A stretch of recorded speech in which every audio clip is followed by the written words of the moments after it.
نحمده ونصلي على رسوله الكريم أما بعد فأعوذ بالله من الشيطان الرجيم بسم الله الرحمن الرحيم رب اشرح لي صدري ويسر لي أمري واحلل عقدة من لساني يفقهوا قولي. نیا سال محرم سے شروع ہوتا ہے اور محرم کا لفظی معنی کیا ہے؟ حرمت والا، حرام کیا گیا. نیا سال ہمیں کس چیز کی یاد دلاتا ہے؟ امن کی، پیس کی، کہ اس میں مسلمانوں کا جان، مال، آبرو ایک دوسرے پر حرام ہے.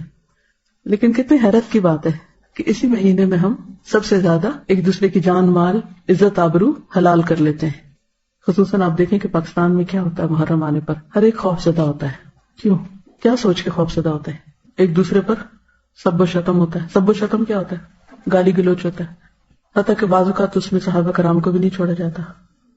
عام مسلمانوں کی عزت و آبرو تو اپنی جگہ، لیکن فللہ العزت ولرسولہ وللمؤمنین، اور مومنوں میں بھی جو نبی صلی اللہ علیہ وسلم کے ساتھی تھے ان کی عزت و آبرو ہم سے کہیں زیادہ محترم ہے.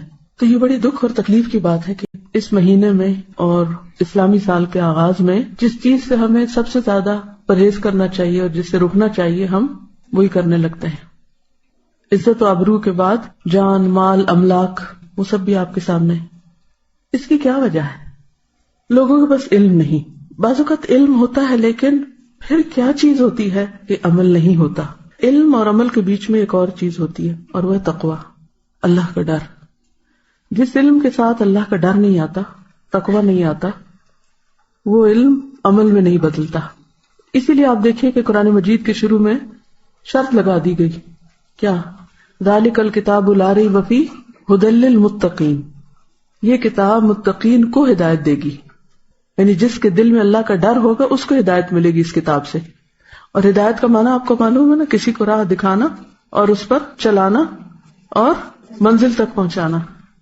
کتاب کھولنے سے راہ تو نظر آتی ہے لیکن اس پہ چلنا اور پھر منزل تک پہنچنا یہ صرف اس وقت ہوتا ہے جب انسان کے اندر کیا آتا ہے؟ تقویٰ، اللہ کا ڈر. اللہ کا ڈر ایسی چیز ہے کہ انسان چاہے سب لوگوں کے بیچ میں ہو، چاہے وہ تنہا ہو، دن میں ہو یا رات میں ہو، اندھیرے میں ہو یا روشنی میں ہو، کہیں بھی ہو، وہ حرام سے بچتا ہے، وہ غلط چیزوں سے بچتا ہے، وہ اللہ کی نافرمانی سے بچتا ہے. محرم سے پہلے کیا ہوتا ہے؟ ذوالحج. ذوالحج کس بات کی یاد دہانی کراتا ہے؟ آخرت کی اور قربانی کی. کس کی قربانی؟ ابراہیم علیہ السلام اور اسماعیل علیہ السلام کی قربانیوں کی یاد، ان کی اطاعت، فرما برداری اور اخلاص. اسی کی وجہ سے اللہ نے ان کو وہ گھر بنانے کی توفیق دی اور پھر لوگوں کو اس کی طرف مائل کیا اور لوگوں کے لیے خیر و بھلائی کا ذریعہ بنا دیا اس کو. قربانیوں کا یہ سلسلہ چلتا رہا.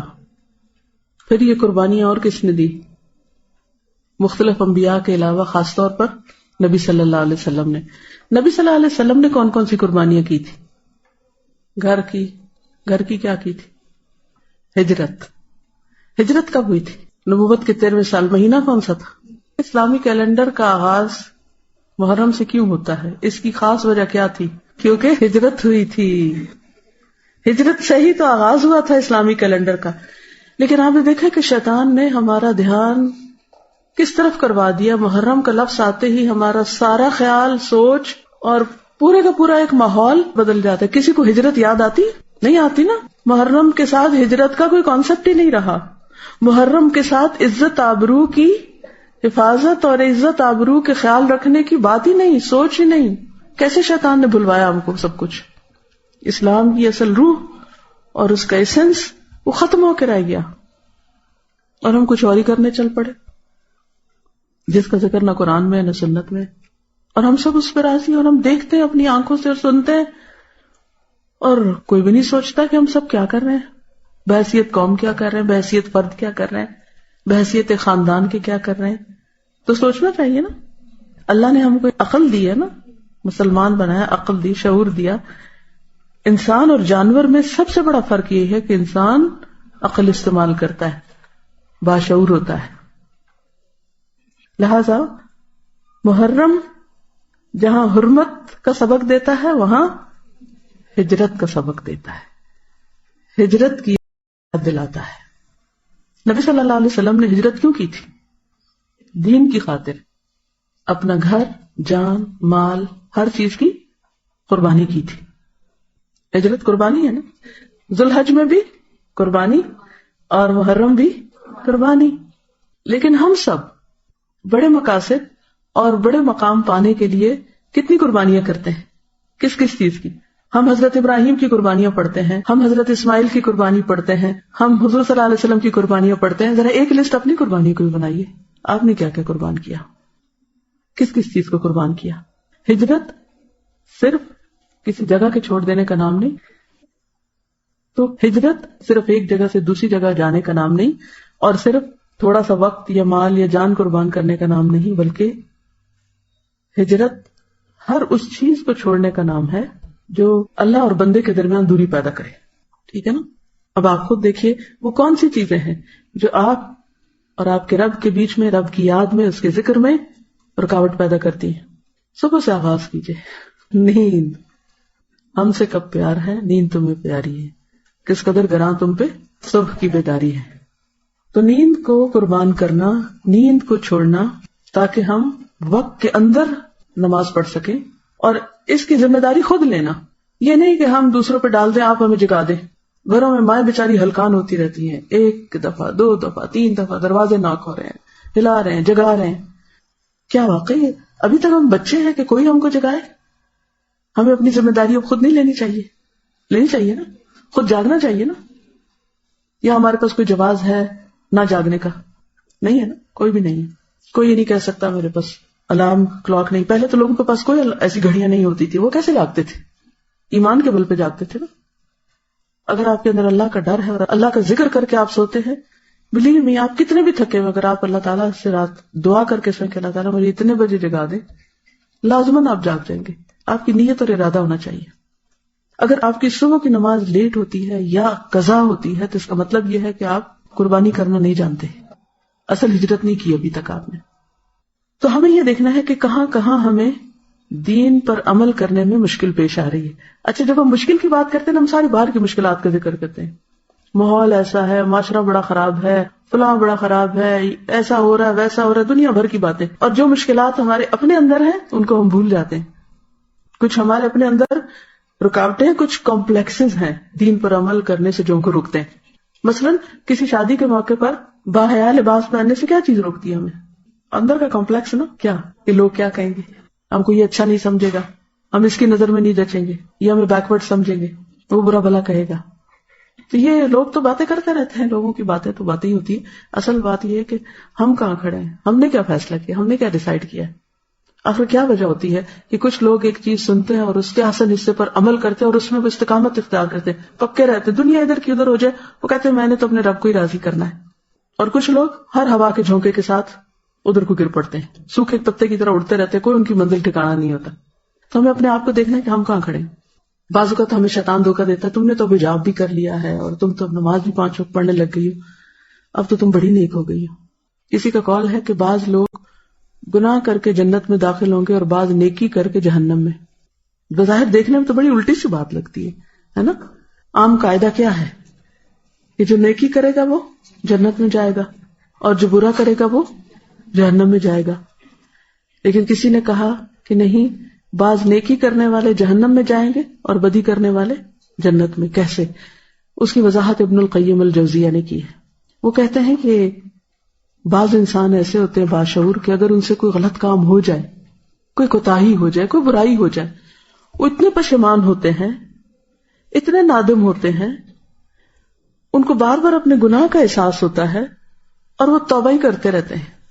ان کی یہ توبہ ان کو جنت میں لے جاتی ہے، کیونکہ ان اللہ یحب التوابین، اللہ توبہ کرنے والوں سے محبت کرتا ہے. اور تواب فعال کے وزن پر کیا ہے؟ بہت زیادہ توبہ کرنے والے، کہ جو روتے ہیں کہ یا اللہ ہم سے غلطی ہو گئی. اور اس کے لیے پہلی شرط کیا کہ انسان مان جائے کہ مجھ سے غلطی ہوئی. اور یہ ماننا ہی بڑا مشکل کام ہے کہ کوئی کہے کہ ہاں مجھ سے غلطی ہوئی. اکثر آپ نے دیکھو کہ لوگ مانتے ہی نہیں، جھوٹ بول جاتے ہیں یا دوسروں پہ ڈال دیتے ہیں یا تعویل کر لیتے ہیں. غلطی نہیں مانتے تو توبہ کیسے ہوگی اگر غلطی مانی ہی نہیں؟ یہ بھی کمپلیکس ہے نا اندر کا. اگر انسان فیصلہ کر لے کہ ہاں میں کمزور انسان ہوں، میں کون سا فرشتہ ہوں، مجھ سے تو غلطی ہوگی، ہر ایک سے ہوتی ہے، مجھ سے بھی ہوگی. تو لا الہ الا انت سبحانک، پاک تو صرف تو ہے، انی کنت من الظالمین، میں تو وہی خطا کار. تو پھر کیا ہوتا ہے؟ ایسا شخص اپنی ندامت کی وجہ سے، شرمندگی کی وجہ سے، غلطیوں پر رونے کی وجہ سے جنت میں پہنچ جاتا ہے. اچھا، اس کے برعکس دوسرا شخص جس کو اللہ کی توفیق سے کوئی نیکی کا موقع ملا، پھر اس نے کیا کیا؟ بڑا خوش فہمی میں مبتلا ہو گیا، میں تو اتنا نیک ہوں، حج کر کے آیا ہوں. یہ ان سب نے تو حج نہیں کیا. واہ کیا ہے، کیا شان ہے، میں نے حج کیا، میں نے صدقہ کیا، میں نے یہ کیا، میں نے وہ کیا، اور وہ اس خوش فہمی میں اپنے اندر بھرا رہے کہ میں بڑا نیک ہوں، اب تو میرے سارے گناہ معاف ہو گئے، اب تو کیا فکر کی بات ہے. یا میں نے کوئی بھی، جیسے روزہ، میں تو روزہ رکھتا ہوں، یہ سارے تو روزہ بھی نہیں رکھتے. انسان دوسروں کو حقیر سمجھنے لگے اور اپنے آپ کو بڑا نیک سمجھنے لگے. کسی کو نماز پڑھتا دیکھے تو کہا اس کی کیا نماز ہے، اس کو تو نماز ہی نہیں پڑھنی ہے، تو میں دیکھو کیسے خشوع خضوع سے پڑھتا ہوں. یہ کتنی بڑی مصیبت ہے کہ جب کسی کو نیکی کی توفیق ہو جاتی ہے تو عموماً شیطان کہاں سے آ کے گرتا ہے؟ کہاں سے گرتا ہے؟ خوش فہمی میں مبتلا کر دیتا ہے، تم بڑے نیک ہو گئے ہو. وہ بار بار خیال ڈالتا ہے کہ تم بڑے اچھے ہو، اور باقی سب. اور چلو اگر یہ نہ بھی خیال ڈالے، یہ خیال ڈالنا ضرور شروع کر دیتا ہے کہ باقی سارے بڑے خراب ہیں. لوگوں کو انسان حقیر سمجھنے لگتا ہے، اور یہاں سے تکبر آ جاتا ہے. اور جس کے دل میں رائی کے دانے برابر تکبر ہو، جنت میں نہیں جائے گا. کتنی خطرناک بات ہے. پھر کیا کرنا چاہیے؟ ہمیشہ اپنی غلطیوں پہ نظر رہے اور دوسروں کی اچھائیوں پہ نظر رہے کہ اس کے اندر یہ کتنی اچھی خوبی ہے. اگر ہم ہر ایک کے ساتھ ایسے ہی معاملہ کریں گے نا کہ اس کی اچھائیاں دیکھیں گے، یقین کرے ایک تو اپنا دل بڑا ٹھنڈا رہے گا، جس کو آپ دیکھیں گے خوش ہو جائیں گے. میں یہ ایک پریکٹس اکثر کرتی ہوں کہ جب کوئی بندہ مجھے نظر آتا ہے میں اس کی کوئی اچھائی یاد کرتی ہوں، تو اس کو دیکھتے ہی، اس کا نام سنتے ہی، اس کا خیال آتے ہی میرا دل خوش ہو جاتا ہے، یہ شخص بہت اچھا ہے، یہ بھی اچھا ہے، یہ بھی اچھا ہے، یہ بھی اچھا ہے. اچھا، اس سے کیا ہوتا ہے؟ میں خوش رہتی ہوں. لیکن جب شیطان یہ خیال ڈالنے لگتا ہے نا بدگمانی، یہ اس نے یہ خرابی کی ہوئی ہے، اور اس نے وہ غلطی کی ہوئی ہے، اور اس نے یہ کیا ہوا ہے، تو ان کو تو غریبوں کو پتہ ہی نہیں ہوگا. تو اپنے اندر ایک کیا ہوتا ہے، جلن کڑن پریشانی لگی رہتی ہے، اور انسان کبھی بھی خوش مزاج نہیں ہو سکتا. یاد رکھیے کہ جب ہم دوسروں کی اچھائیوں پہ نظر رکھتے ہیں تو پھر اس وقت ہمیں کیا ہوتا ہے، اپنی غلطیاں بہت نظر آتی ہیں. اور جب اپنی غلطیاں نظر آتی ہیں تو پھر پشیمانی اور ندامت ہوتی ہے. جب پشیمانی ندامت ہوتی ہے تو استغفار کثرت سے ہوتی ہے، خود ہی ہونے لگتی. بعض اوقات ہم ایک عمل عرصے تک کرتے رہتے ہیں اور پھر بھول جاتے ہیں. اسی لیے جو کامیابی کی 4 خصوصیات بتائی گئی نا، ان میں بتواصوا بالحق بتواصوا بالصبر. ہم سب بھولنے والے، ہم سب کو یاد دہانی چاہیے تھی. کوئی عالم ہو، جاہل ہو، بڑا ہو، چھوٹا ہو، مرد ہو، عورت ہو، جوان ہو، بوڑھا ہو، سب کو یاد دہانی چاہیے. ہر ایک کو چاہیے، مجھے چاہیے، آپ کو چاہیے. تو اس لیے بہت ضروری ہے کہ ہم علم کی مجلسوں کے ساتھ ہر قیمت پہ جڑے رہیں، یا سیکھنے والے بن جائیں یا سکھانے والے بن جائیں. یہ نہیں کہ یہ سال آپ نے قرآن کے ساتھ گزارا ہے اور اس کے بعد آپ سب کچھ بند کر کے سب بھلا دیں، یہ نہ ہو. تو ہم سب کو محرم میں کیا کرنا ہے؟ ہجرت کرنی ہے. ٹھیک ہے؟ کس چیز سے؟ نفس کی پرستش سے نکل کر اللہ کی اطاعت کی طرف ہجرت، جھوٹ سے سچ کی طرف، تکبر سے عاجزی کی طرف، شکوے سے شکر کی طرف، سستی سے چستی کی طرف، مایوسی سے امید کی طرف، غیبت سے نصیحت کی طرف. کسی کے اندر خامی دیکھے تو اس کو نصیحت کر دیں، اس کو بتا دیں کہ ایسا نہ کیا کرو. گناہوں سے نیکیوں کی طرف، ناراضگیوں سے درگزر کی طرف. بس حق نہیں کہ کسی کے ساتھ ایسا سلوک کرو. تو انشاءاللہ اللہ سبحانہ وتعالی ہماری مدد کرے گا. اگر ہم نے اللہ کے دین کی مدد کی، ان تنصروا اللہ ینصرکم ویثبت اقدامکم. اگر اللہ کو ہماری ہجرت پسند آ گئی تو کیا ہوگا؟ رحمتوں کے دروازے کھل جائیں گے اور نیکیوں کی طرف اور رستے آسان ہو جائیں گے انشاءاللہ. اجازت. السلام علیکم ورحمۃ اللہ وبرکاتہ.